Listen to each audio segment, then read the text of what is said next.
আমন্ত্রণ জানাচ্ছি আপডেট সংবাদে। শুরুতেই জানিয়ে দিব গুরুত্বপূর্ণ শিরোনাম, এরপরেই থাকবে বিস্তারিত। শুরুতে জানিয়ে দেব গাজায় বাস্তুচ্যুতদের আশ্রয় কেন্দ্রে ইসরায়েলি হামলা, নিহত 12।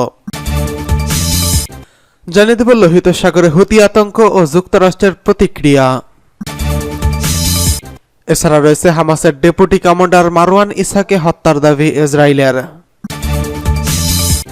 সর্বশেষ জানিয়ে দেব আকাশসীমা লঙ্ঘন করে পোল্যান্ডে ক্ষেপণাস্ত্র, রাশিয়ার কাছে ব্যাখ্যা তলব। শুনছিলেন সংবাদ শিরোনাম, এখন বিস্তারিত। তার আগে অনুরোধ থাকবে ভিডিওতে একটি লাইক দিন এবং কমেন্টস করে জানিয়ে দিন কোন জেলা থেকে বা কোথা থেকে আমাদের সঙ্গে যুক্ত রয়েছেন। গাজায় বাস্তুচ্যুতদের আশ্রয় কেন্দ্রে ইসরায়েলি হামলা, নিহত 12। গাজার দক্ষিণাঞ্চলে বাস্তুচ্যুতদের আশ্রয় কেন্দ্রে ইসরায়েলি হামলায় অন্তত 12 জন নিহত হয়েছেন। মঙ্গলবার এই ধরনের হামলা চালিয়েছে ইসরায়েল। হামাস পরিচালিত গাজা স্বাস্থ্য মন্ত্রণালয় এই কথা জানিয়েছেন। মন্ত্রণালয়ের এক বিবৃতিতে বলা হয়েছে, পশ্চিম খান ইউনুস শহরের কাছে উপকূলীয় আল মাওয়াসি এলাকায় বাস্তুচ্যুত লোকদের তাঁবুতে ইসরায়েলি বিমান হামলা শিশুসহ 12 জন শহীদ হয়েছেন। এ বিষয়ে ইসরায়েলের পক্ষ থেকে বলা হয়েছে, তারা বিষয়টি খতিয়ে দেখছে। অবরুদ্ধ গাজা উপত্যকায় ভূমধ্যসাগরীয় উপকূলে আল মাওয়াসিতে বাস্তুচ্যুত হাজার হাজার ফিলিস্তিনি আশ্রয় নিয়েছেন। প্রায় 6 মাসের ইসরায়েল হামাস যুদ্ধে বাস্তুচ্যুত এসব ফিলিস্তিনি তাঁবুতে বসবাস করছেন। এদিকে লোহিত সাগরে হুতি আতঙ্ক, যুক্তরাষ্ট্রের প্রতিক্রিয়া। 19 নভেম্বর 2023 অতর্কিত সামরিক আক্রমণ চালায় ইসরায়েলি বাণিজ্যিক জাহাজ দ্য গ্যালাক্সি লিডার কবজা করে ইয়েমেনের হুতি গোষ্ঠী। ওই আক্রমণের কিছুদিন পূর্বে অর্থাৎ 31 অক্টোবর 2023 গাজা উপত্যকার হাসপাতালে ইসরায়েলের বোমা হামলার প্রতিবাদে ইসরায়েলের দক্ষিণ সমুদ্রবন্দর ইতালে মিসাইল এবং ড্রোন হামলা চালায় হুতি বিদ্রোহীরা। ইসরায়েল, হামাস ও হিজবুল্লাহ সামরিক আক্রমণের সঙ্গে সংহতি প্রকাশ করে হামাসের প্রধান আব্দুল মালেক আল হুতি বলেছেন, যতদিন না ফিলিস্তিনে ইসরায়েলি আগ্রাসন শনাক্ত হবে, লোহিত সাগর বাব আল মানদেব প্রণালী সংলগ্ন অঞ্চলে ইসরায়েলি মালিকানা ও ইসরায়েলের সাথে সম্পর্কিত প্রতিটি জাহাজে হুতিরা হামলা বজায় রাখবে। লোহিত সাগরে হুতিদের এই সামরিক উপস্থিতি এবং আধুনিক বিভিন্ন সমরাস্ত্র ও কৌশলের সঙ্গে বাণিজ্যিক জাহাজে আক্রমণ আন্তর্জাতিকভাবে বাণিজ্য ও জ্বালানি সরবরাহে চরমভাবে আঘাত হেনেছে। ভূ রাজনৈতিক, ভূ কৌশলগত এবং ভূ অর্থনৈতিক প্রভৃতি কারণে লোহিত সাগর সংলগ্ন অঞ্চল আন্তর্জাতিক পরিমণ্ডলে খুবই গুরুত্বপূর্ণ। কারণ এডেন উপসাগর হয়ে বাব এল মানদেব প্রণালী পেরিয়ে লোহিত সাগর, এরপর সুয়েজ খাল ব্যবহার করে ভূমধ্যসাগরে, এভাবে ইউরোপ ও আমেরিকার সঙ্গে এশিয়ার অঞ্চলে বেশিরভাগ রপ্তানি বা আমদানি পরিচালিত হয়।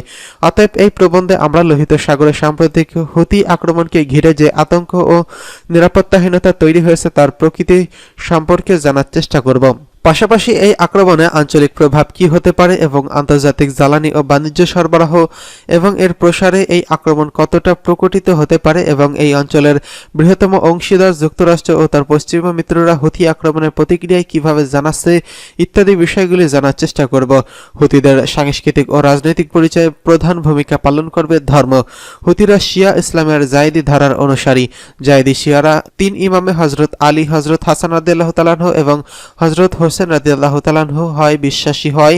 ধর্মীয় আদর্শের ক্ষেত্রে ইরানের শিয়া ইসলাম থেকে হুতিরা যতটা না পৃথক, তারা সুন্নি ইসলামে ততটা নিকটবর্তী। প্রায় 1000 বছর ধরে এই শিয়া মতাদর্শের ভিত্তিতে ইয়েমেনের রাজনৈতিক পরিমণ্ডল পরিচালিত হয়েছে। তবে 1960 সালের দশকে গামাল আব্দুল নাসেরের অধীনে প্রশিক্ষিত একদল ইয়েমেনি সৈন্য শিয়া সমর্থিত সরকারকে ক্ষমতাচ্যুত করেন এবং ইয়েমেনের সুন্নি সমর্থিত সরকার প্রতিষ্ঠা করেন, যা ইয়েমেনের রাজনৈতিকভাবে দুটি ভাগে বিভক্ত।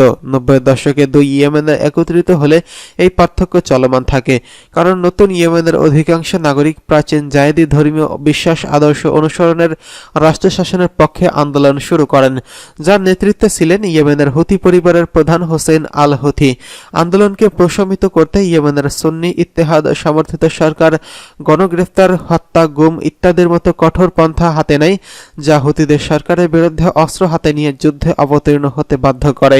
হোসেন আল হুতির মৃত্যুর পর থেকে ভাই মালেক আল হুতি যুদ্ধের পরিধি বৃদ্ধি করেন এবং ইয়েমেনের রাজধানী সানা দখল করে নেয়। ফলে সৌদি আরব ইয়েমেনের সীমান্ত সুরক্ষার অজুহাতে হুতিদের উপর হামলা শুরু করে। ওই সময় হুতিরা ইয়েমেনের সামরিক বলয়ে যুক্ত হওয়া ইরান থেকে আধুনিক সমর কৌশল ও যুদ্ধাস্ত্র ও আর্থিক সুবিধা পেতে থাকে, যা হুতিদের সাধারণ গরিলা বাহিনী থেকে একটি আধুনিক ও কৌশলী সামরিক বাহিনীতে পরিণত করে। ফলে সৌদি আরব নিজেদের বিভিন্ন অভ্যন্তরীণ ও আঞ্চলিক স্বার্থ বিবেচনায় জাতিসংঘের মধ্যস্থতায় হুতিদের সঙ্গে একটি শান্তি চুক্তির প্রস্তাব দেন, যার কাজ এখনও চলমান রয়েছে।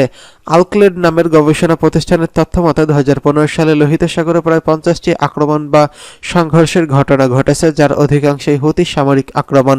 ইয়েমেনের গৃহযুদ্ধ ও ইরান থেকে পাওয়া সামরিক কৌশলের আলোকে হুতিরা অনেক আগ থেকেই লোহিত সাগর ভূরাজনৈতিক ও ভূ অর্থনৈতিক গুরুত্ব আন্দাজ করতে পেরেছিলেন। ইউরোপ ও আমেরিকার সঙ্গে এশিয়ার সংযোগ সবচেয়ে সহজ, দ্রুত ও নিরাপদ এই পথ লোহিত সাগরের ফলে এই জলপথ রাজনৈতিক প্রয়োজনে বিভিন্ন প্রেক্ষাপটে হুতিরা সামরিক আক্রমণ চালিয়েছেন। এদিকে হামাসের ডেপুটি কমান্ডার মারওয়ান ইসাকে হত্যার দাবি ইসরায়েলের। ফিলিস্তিনের স্বাধীনতাকামী সংগঠন সশস্ত্র গোষ্ঠী হামাসের সামরিক শাখার এক জ্যেষ্ঠ কমান্ডারকে হত্যার দাবি করেছে ইসরায়েল। নিহত ওই কমান্ডারের নাম মারওয়ান ইসা। তিনি হামাসের সামরিক শাখার ডেপুটি কমান্ডার ছিলেন। অবরুদ্ধ গাজা ভূখণ্ডে চলতি মাসের মাঝামাঝিতে ইসরায়েলি হামলায় নিহত হন তিনি। বুধবার 27 মার্চ এক প্রতিবেদনে এই তথ্য জানিয়েছে সংবাদ মাধ্যম আল জাজিরা। প্রতিবেদনে বলা হয়েছে, হামাসের ডেপুটি মিলিটারি কমান্ডার মারওয়ান ইসা চলতি মাসের শুরুর দিকে ইসরায়েলি হামলায় নিহত হয়েছেন বলে ইসরায়েলের সামরিক বাহিনীর মুখপাত্র জানিয়েছেন। অবশ্য গাজা উপত্যকায় শাসনকারী ফিলিস্তিনের গোষ্ঠী হামাসের পক্ষ থেকে তাৎক্ষণিকভাবে এ বিষয়ে কোনো মন্তব্য পাওয়া যায়নি। মঙ্গলবার এক টেলিভিশনের বিবৃতিতে ইসরায়েলের রিয়ার অ্যাডমিরাল ড্যানিয়েল হাগারি বলেন, আমরা সমস্ত গোয়েন্দা তথ্য যাচাই করেছি, কিন্তু তিনি বলেন, প্রায় 2 সপ্তাহ আগে আমরা যেই হামলা চালিয়েছিলাম তাতে মারওয়ান ইসাকে হত্যা করা হয়েছে। যুক্তরাষ্ট্র অবশ্য গত সপ্তাহে ঘোষণা করেছে ইসরায়েলি হামলায় ইসা নিহত হয়েছেন, কিন্তু ইসরায়েল গতকালের আগ পর্যন্ত তার মৃত্যুর বিষয়টি নিশ্চিত করেনি। এদিকে ইসরায়েলের সামরিক বাহিনী এর আগে বলেছিল তারা 9 থেকে 10 মার্চের মধ্যে গাজায় একটি ভূগর্ভস্থ কম্পাউন্ডের বিমান হামলার সময় ইসাকে লক্ষ্যবস্তু করেছিল। ইসা হামাসের সামরিক শাখা কাসামস ব্রিগেডের দীর্ঘদিনের নেতা মোহাম্মদ দেইফের ডেপুটি ছিলেন। গাজায় হামাসের শীর্ষ নেতা এবং গত 7 অক্টোবর ইসরায়েলের হামলায় কথিত মাস্টারমাইন্ড হলেন ইয়াহিয়া সিনওয়ার। সিনওয়ার এবং দেইফ উভয় জীবিত এবং তারা গাজায় অবস্থান করছেন বলে মনে করা হয় এবং ইসরায়েল যাদের হত্যা করার প্রতিশ্রুতি দিয়েছে, ইসরায়েল বলেছে তারা গাজা যুদ্ধ শুরুর পর থেকে 13,000-এরও বেশি হামাস যোদ্ধাকে হত্যা করেছে, কিন্তু তাদের দাবি সমর্থনে কোনো প্রমাণ দেয়নি।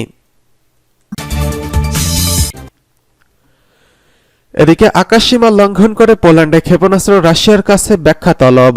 নিজেদের আকাশসীমায় রুশ ক্ষেপণাস্ত্র ঢুকে পড়েছে বলে দাবি করেছে পোল্যান্ড। পুলিশ সেনাবাহিনী এই দাবি করেছে। আনাদোলু এজেন্সির এক প্রতিবেদনে এই তথ্য জানানো হয়েছে।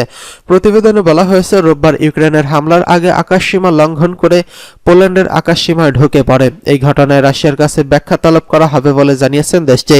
পোল্যান্ড জানিয়েছে মস্কো ইউক্রেনের উপর আক্রমণ বাড়িয়েছে। এই আক্রমণের অংশ হিসেবে দেশটিকে লক্ষ্য করে ক্রুজ মিসাইল ছোড়ে রুশ বাহিনী। আর এই ক্ষেপণাস্ত্রই পোল্যান্ডের আকাশসীমায় ঢুকে পড়েছিল। পোল্যান্ডের পররাষ্ট্র মন্ত্রণালয়ের মুখপাত্র পাওয়েল রানস্কি বলেছেন, আমরা রুশ ফেডারেশনকে ইউক্রেনের সশস্ত্র সন্ত্রাসী বিমান হামলার যুদ্ধ শেষে এবং নিজেদের অভ্যন্তরীণ সমস্যার দিকে মনোনিবেশ করতে বলেছি। দেশটির প্রতিরক্ষামন্ত্রী বলেন, রাশিয়ার ইউক্রেনের হামলার পর থেকে পোল্যান্ড তাদের কাছে সব ধরনের বিমান প্রতিরক্ষা ব্যবস্থা এবং বিমানবাহীকে সক্রিয় করেছে এবং তিনি বলেন, পোল্যান্ডের ভূখণ্ডে কোনো কিছুতে নিশানার ইঙ্গিত পেলে রুশ ক্রুজ মিসাইলকে গুলি করে ভূপাতিত করা হতো।